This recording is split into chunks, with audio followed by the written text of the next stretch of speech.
Imagine a man so rich, his fortune today would be worth nearly $500 billion. Richer than Musk and Bezos combined. His name was Mansa Musa, the legendary king of the Mali Empire, remembered as the richest man in history. His empire was not built on conquest alone, but on shimmering rivers of African gold, flowing from the mines of Bambuk and Bure.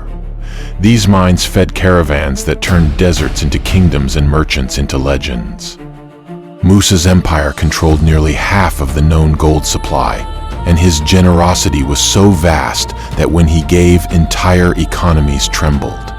Cairo itself, the jewel of Egypt, collapsed under the weight of his golden gifts, its markets destabilized for more than a decade.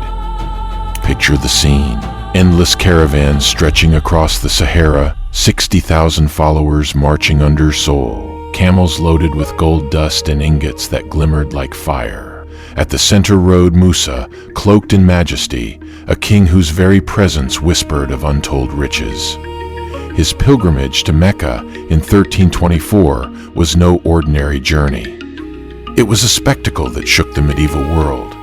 Wherever he passed, gold rained down like blessings, and whispers of his generosity spread faster than desert winds. But Musa's story was not just about extravagance. It was about the rise of Mali, a kingdom transformed into a beacon of trade, culture, and faith. Under his rule, Timbuktu rose as a hub of Islamic scholarship, where mosques and madrasas flourished, and the legendary Sankore University attracted scholars from across the world. Musa's gold did not only buy luxury, it built civilizations, funded knowledge, and spread Islam deep into West Africa.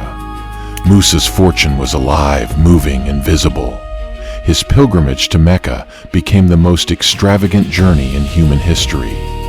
Streets turned into rivers of gold as Musa distributed wealth with a generosity that stunned the world.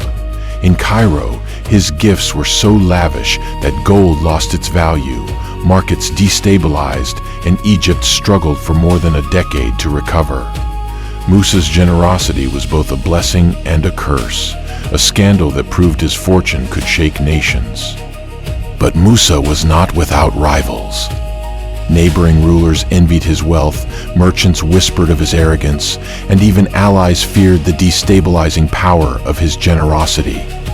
Some chroniclers suggest that Musa's enemies spread rumors of blasphemy, mocking his extravagance as vanity disguised as charity.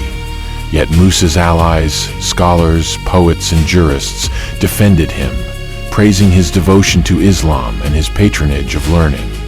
In Timbuktu, Musa commissioned mosques that gleamed under the desert sun, and he funded Sankore University, turning the city into a beacon of wisdom.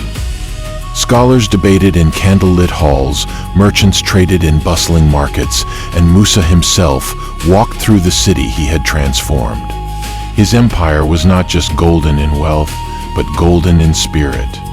Still, scandalous undertones haunted his reign. Gold was given away like sand, and rumors spread of treasures buried deep in the deserts, lost to time. His empire's wealth became legend, whispered in markets from Cairo to Venice, inspiring tales of lost treasure and untold riches.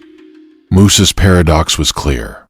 A king whose fortune could destabilize economies, yet whose vision built cities of faith and learning.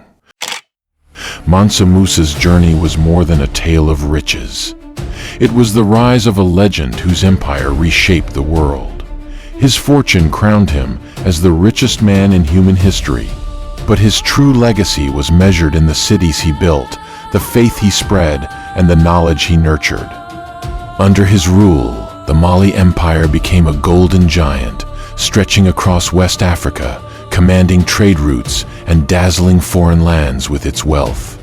Timbuktu rose as a jewel of culture where scholars debated, poets wrote, and jurists shaped law under Musa's patronage.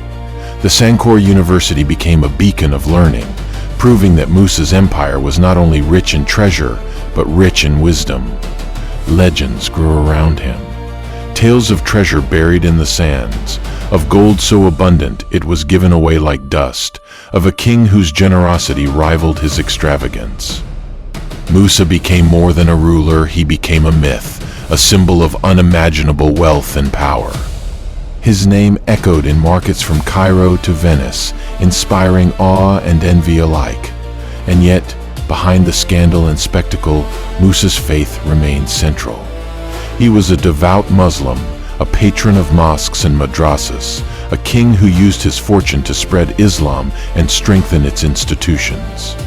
His empire's rise was tied not only to gold, but to belief, a fusion of wealth and faith that left a legacy far deeper than riches alone.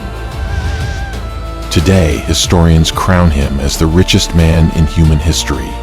But perhaps his greatest achievement was not the gold he gave, nor the economies he shook, but the civilization he built.